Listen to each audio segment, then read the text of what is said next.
Welcome, Lizzie Nation. Thank you very much for today on our day 69 of the lockdown. This is our day 69 of the lockdown.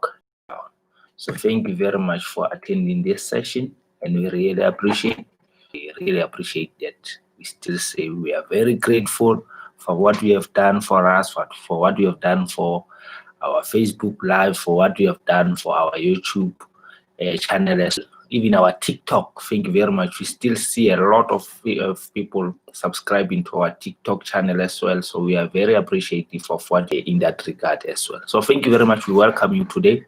Let us please continue abiding by the regulation that was set by the government of the Republic of South Africa in line with the fight for the spread or for curbing the spread of the COVID-19 pandemic as well. So we know the statistics are not looking good. We are all over, the number is increasing, but like we've said, and then what the president together with the NCCC, the National Coronavirus Command Council, have said, they are busy elaborating that we have not yet reached the peak of our COVID-19 pandemic infections will ring of September as well. That is the expected date where the number of COVID-19 pandemic will have increased or will have reached its peak. So we'll start to see the decline in line with the infection after that date there. So we must still, by all times, stay at home, be safe, alone together. We must practice issues of social distancing, which is 2 meters or 1.5 meters away from the next person. So let us do that. I've seen yesterday when I went to some of the shops that have opened, they already have demarcated areas that are showing this is where you must stand. They have circles, they've done the squares that will determine where people must be positioned in their place when they're coming to buy something from them.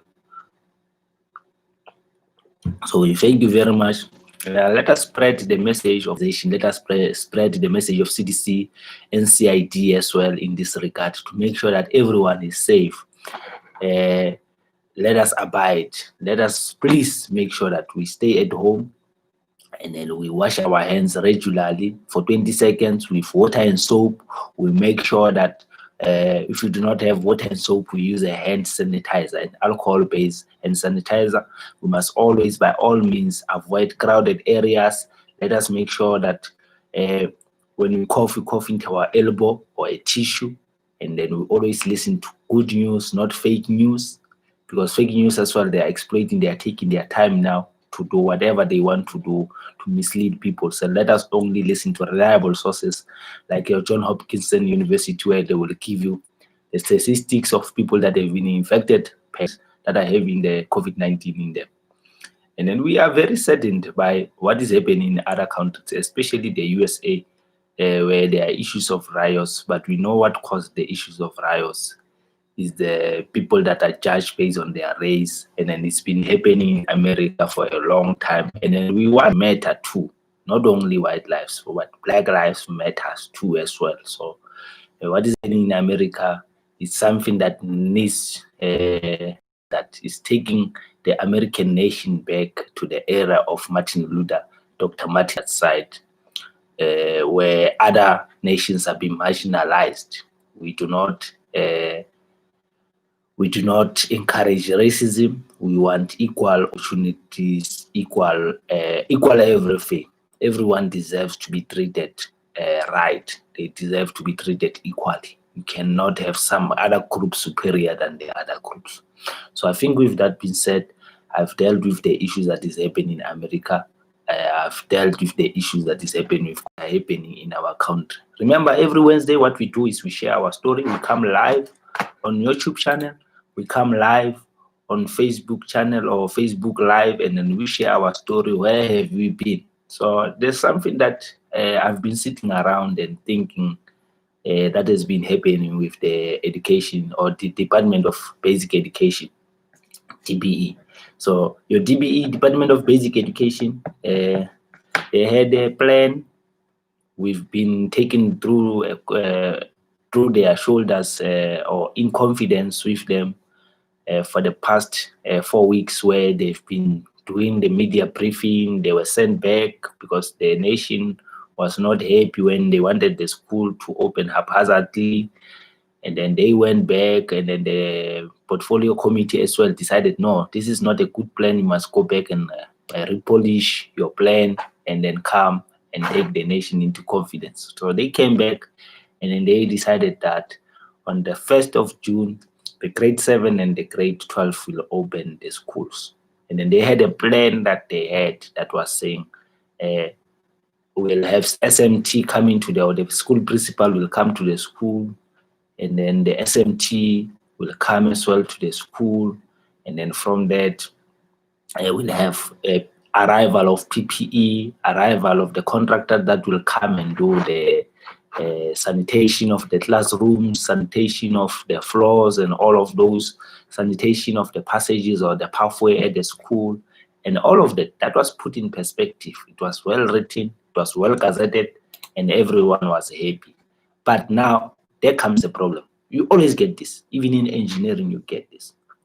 The problem is you can do a good design on paper, you can do a good planning on paper, but what beats you? What beats you will be the implementation phase. Design phase, you need to have the purchasing phase, you need to have the installation and commissioning phase, which is where the Department of Education is. It was in the installation and commissioning.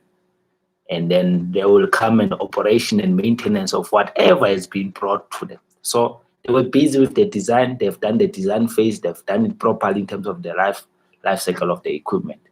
And then now they had to do the purchasing. So with the purchasing they had, in purchasing you'll have different people. You'll have your supply chain management.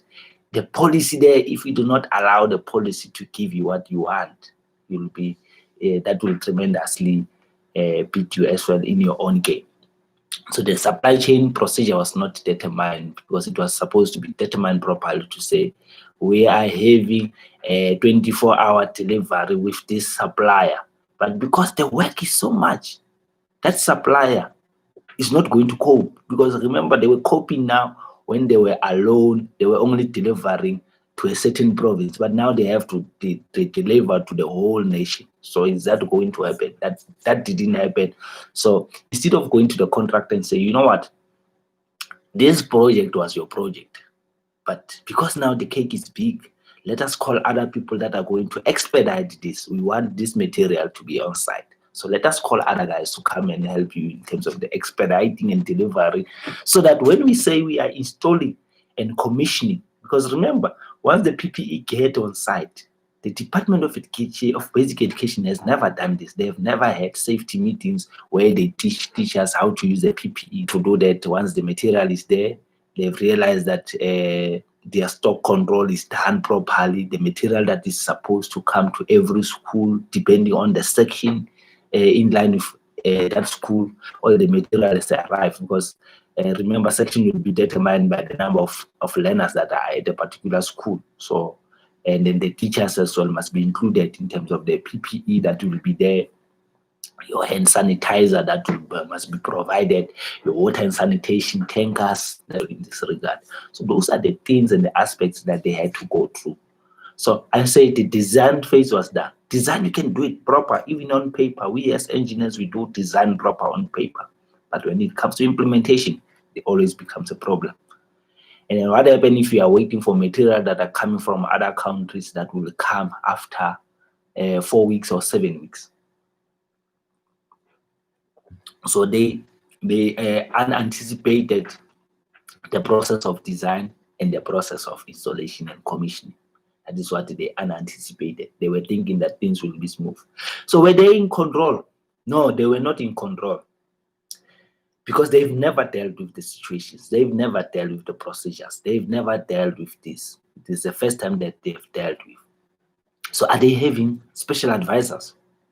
And are the special advisors in line with the work that they are doing? Because now they are doing too much supply chain. They are doing like an engineering specification where they're having, but that is not my topic today. My topic is why did anxiety make me pass my exam? It made me pass my exam. But the reason why I'm sharing the story of the Department of Basic Education. It's because anxiety didn't make them win, didn't make them get to their goal. Why was that? It's because of the poor planning. Remember when you were at primary school, especially in your early primary school, you have to get your help from your parents to say, how do I do this? How do I do this in vernacular? How do I do this in maths? Or your elder brother, if you have an elder brother that is very bright in terms of the mathematics, you will go and seek advice from them. So that is my route. I started there. I had role models from primary school. I had a brother that was very good. His name was Ntando Mkanebe, very good as well in primary school, very good in secondary school. In secondary school, I wanted to be like him. I always followed him because he had the good things. So he had study material from your private schools. So he had study material for mathematics and physical science and biology from private schools. So we used those ones. And then he had other study materials from Tamelini as well for your higher grade. During our times when you were doing higher grade, you were regarded as a bright student, a bright learner at school. So he had study material from that. And then what he had extra, this is what he had extra, which I only discovered that you can only have this when you are at university. He had the booklet for bursaries that are issued that were coming from a university. So I started applying for bursary from that booklet when I was in grade 11. So I used that booklet that he had to apply to some bursaries as well. And I got another bursary there that wanted me to go and do my engineering at the technical before I can receive the bursary from Mugeni Water that will send me to a university. Or from your late primary, you'll start to develop your own way of thinking. That is what you'll do. Your own way of thinking, your own way of studying. And when you get to grade 8, you'll already have a plan and saying, okay, this is how I'm going to do it. You have to self-drive yourself. You must be self-driven in this regard. So that is what I started developing when I was in grade 8, having partnership with other guys that were brighter than me, because you have to do partnerships like that. If you do not do partnerships like that, you will not make it. And then you start strategizing. What am I good at? Am I good in mathematics? If I'm good in mathematics, I need to get someone that is going to compensate me in biology. I'm going to need someone that is going to compensate me in history, because we are doing all the subjects in our case in business management. So if I was getting good in that subject, but I will look at subjects that I'll get less than 85%, and I will compensate that by doing what? I'll compensate that by looking at the other skills and bring it forward to say, okay, can you help me with this? I'm struggling with this. I remember there's a guy that was called Kama. He was very good in another subject, which was physical science. So I started adopting him to come and help me in physical science. And then that is how we got it. I had another guy, David Sukwat, who was very bright in mathematics as well. So I will align myself with him. I had another lady, Pule Mutibi, was very aligned with what I was doing as well. So he was very good in biology. So I will get her to be on my team. So we had a team of winners. I had another lady, Mukobu, I think she's working at CDB Water now. So I would put her as well because she was bright as well. In terms of the 1% that she will beat me with. So I'll align myself with those members in my secondary school. And then in grade 7, this is what I still have. This guy is still my good friend. He will beat me in he will beat me in your March exam. You will get number 1 spot or number 1 position, and in June I will get number 1. In September you'll get number 1. In December I'll get number 1. So we used to do the competition, a healthy competition like that. So you need something like that. And then when you get now, when I went to Northwest to a secondary school where I did grade 10 to grade 12, I met a guy there called Tsapo Khosilwa. So we were competitive because he was very good in biology. I was very good in maths and physics. And then I was good in Afrikaans as well. And good in, so he was good in Setswana because he was doing Setswana as well. So I will have people that I will teach in Afrikaans, in order for me to compensate my lack of Afrikaans so that I can get good presentation, good grading. So we started the approach from grade 10 to grade 12. So that is what you do. You fill your bucket with people that are going to take you to your goal. So this is what the Minister of Basic Education should have done. We have never dealt with this elephant. It's a new elephant. What is it that we must do? We must call experts that are good in terms of supply chain, in terms of the changing of the procedures. We've got good lecturers in the University of Johannesburg that are good in logistics.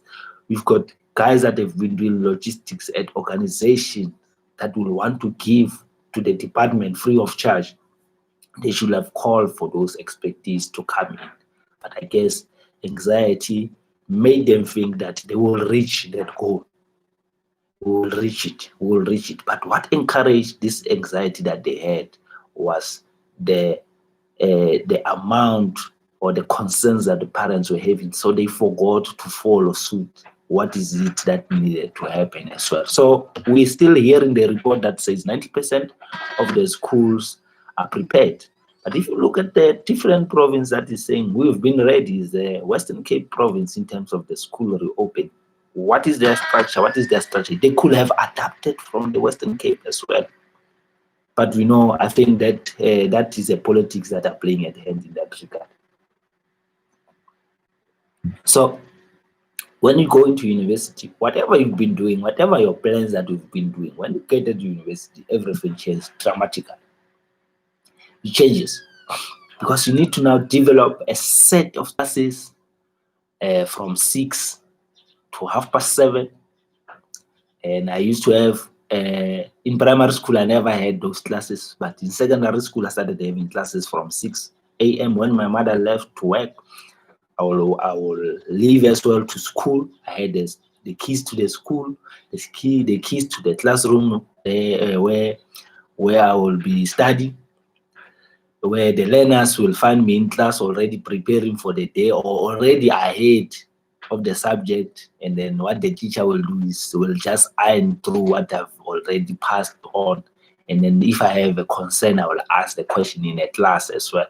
So those are the things. So from 6 to 7:30, I'll be in the classroom studying alone. I'll invite people. People will not come to classes because they are lazy to wake up. And then in the afternoon, from 2:30 until 7 o'clock, I will do the study as well. So we had a group, like I said, it constituted of the people that were very critical in order for me to reach my career path or my career goal as well in that regard. So those are the things that you do. But when you get into university, it's a different platform. It's a different animal that you have to deal with, because now you need to push yourself. We are all equal at university. We have never been to university before. And then you'll be like if you have someone that is repeating that year. And then, yes, they can tell you this is what is happening. So you have to also do the partnership, but you can do it at the scale of another institution that is very good to more than your institution. So I had to look at the University of the Witwatersrand, the people that will come in and encourage me in terms of what needs to be done in mechanical engineering. But now the strategy needs to go up, because at primary it was within the teachers, at secondary school it was with the teachers, the class teacher, your teachers, your principal as well. But now at the university it needs to go to all your lecturers. You must have a relationship with your lecturers, a relationship with your head of department, and a relationship with other institutions, relationship with students from those institutions that are doing your same discipline. So it tends now to, and then what they need to do is they will only motivate and encourage you in terms of what are the subjects that you need to be looking at, and then carefully you play your time around it. So that is what will happen in that regard. So that is the route that I took. I took advices. I had guys that were coming from UCT, University of the Cape Town. I had guys that were coming from Potchefstroom University, then, which is now called Northwest University. I had guys that were coming from Technikon Witwatersrand that I will learn from them. So, okay, this is how you deal with this subject. I remember I had Andres Tapala, he was coming from University of Pretoria there as well. He was good in terms of mathematics and applied maths. So you learn from them. So that is, or you gradually do what? You gradually go to the second years and you get advice from the second years to say, how did you beat the first year? What is it that you did? What subjects are of a great concern to you? So that is what you do. But now, like I said, the message that I took from the Department of Basic Education, especially the minister, is this one. If you are at primary school, you are not given a scope in terms of what is going to be asked of you. What is going to be asked of you in an exam? You're supposed to know everything that you have learned from your first day that year at school until the end of the year. You are going to be subjective to the questions regarding that year. What have you been through? And then when you go to your secondary school, you also get the same thing. But when you're at university, it's very different, because at university, they give you a scope. We are going to write it. They have a calendar already. The calendar is given to you. The exam date are set. And then the scope is given. They will tell you we are going to write chapter 1 to chapter 6. And then you find that no one is pushing you. So you have to push yourself in this regard. So you're writing from chapter 1 to chapter 6. How will you get there? So chapter 1, you need to do a revision. Chapter 2, you need to do revision. Chapter 3, you need to do revision. Chapter 4, chapter 5, chapter 6, you attend class, you do revision, but you have to go and take everything into your shoulder and go and do a self-study. You go and do an analysis to say, do I understand everything? But this is what happens. What happens if they're saying the exam is next week, Monday, and you've already done 2 chapters and you are left with 4 chapters? Will you go and sit? Will you go and write the exam on those? If your answer is yes, I will go and write the exam on the basis of the 2 chapters that I've learned, then I will congratulate you for that. Because it simply means you are only going to get, that is 2 chapters out of 6. So you're going to get 33 or 33.33%. So you are passing with 33.33%. In our times, that never happened. You have to get 50% to go to the next level. So you have to know, or you have to do all the chapters. Chapter 1, chapter 2, 3, 4, 5, 6. All the chapters that were given in the scope, you have to do them.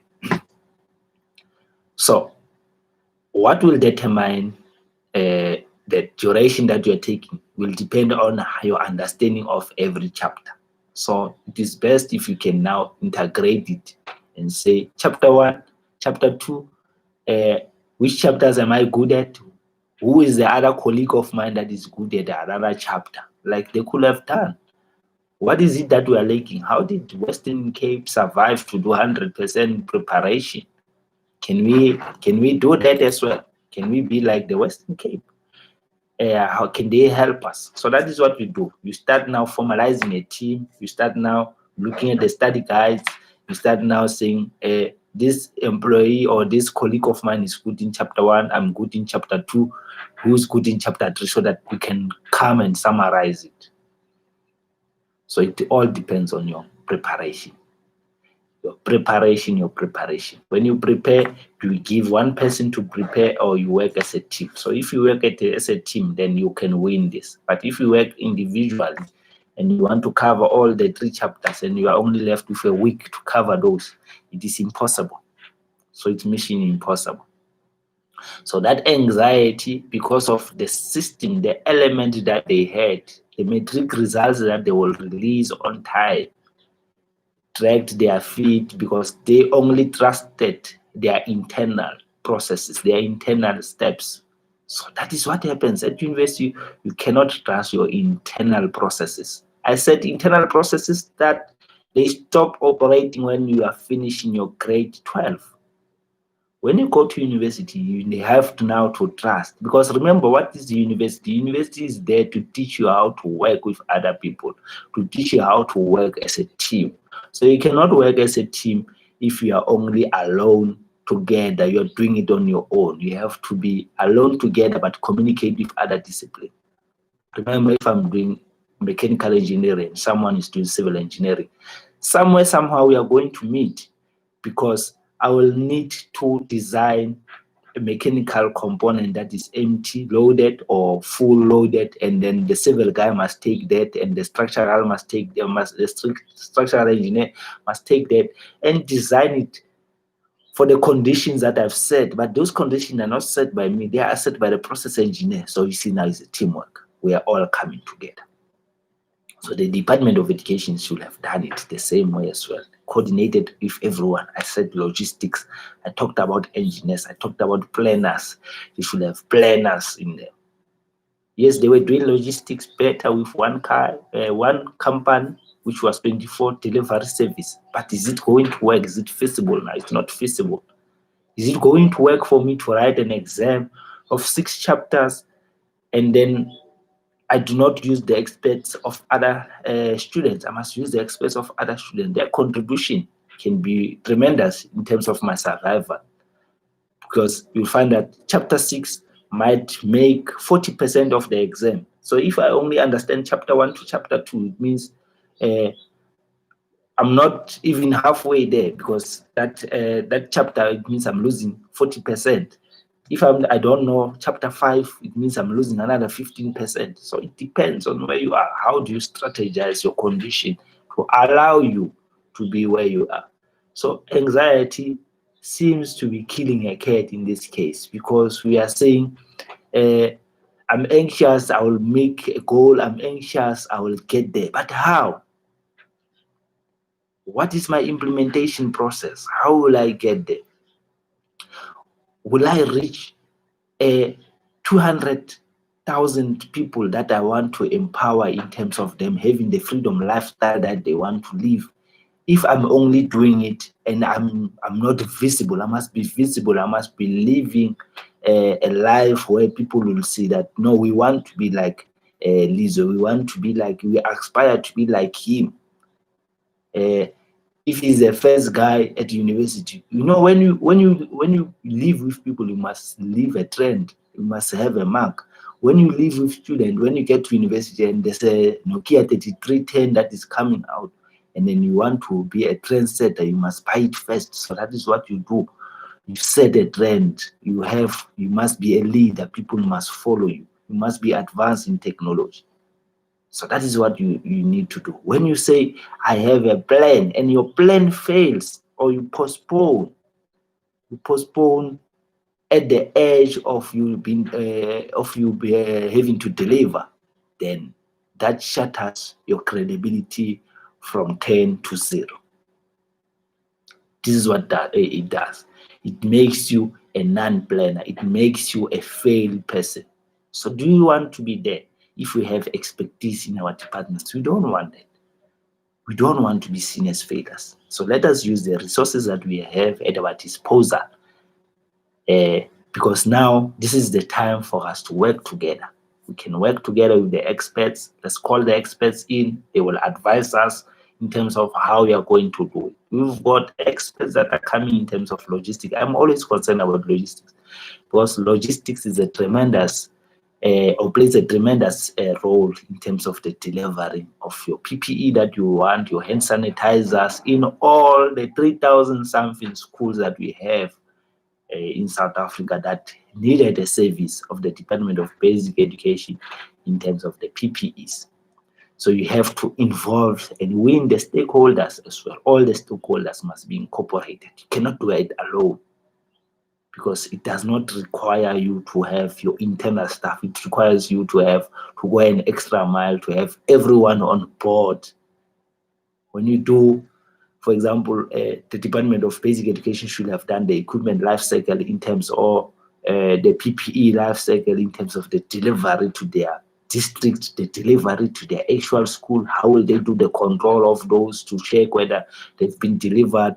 There must be a report on time system that reports to them that this school has received. If there was anything that came in or something that has happened in KZN where PPE was stolen at the district level, So those shall have been informed, and then already the notification should have been sent to say, let us reorder this. We do not have to have an MEC coming on TV and saying we require this. So they must have systems. So we're talking about people, the people, we must have the people there. We must have processes that will talk to each other and the systems that will integrate. So if you fail to plan, you plan to fail. If you fail to plan, you plan to fail. So we don't want that. So our department, what has happened with them? They failed the parents, they failed the country, they failed the fraternity in terms of professionalism. So we are saying our anxiety. Yes, we know there are students that are very anxious to say, even if I can sit tomorrow in an exam, I can make it in that exam. But what happens if that exam only constitutes 20% of the 100%? So it means you're going to get 20%. What happens to the 80%? It means you have to repeat the grade. So let us compensate where we lack knowledge. Let anxiety not make us the expert. Let anxiety not make us the well-rounded or the master of all trade, and we call it the master of all trade, but the master of none. So we don't want to be like that. So with that being said, we thank you very much. Please subscribe on our channel. Until we see you next time again. Thank you very much, and may God bless.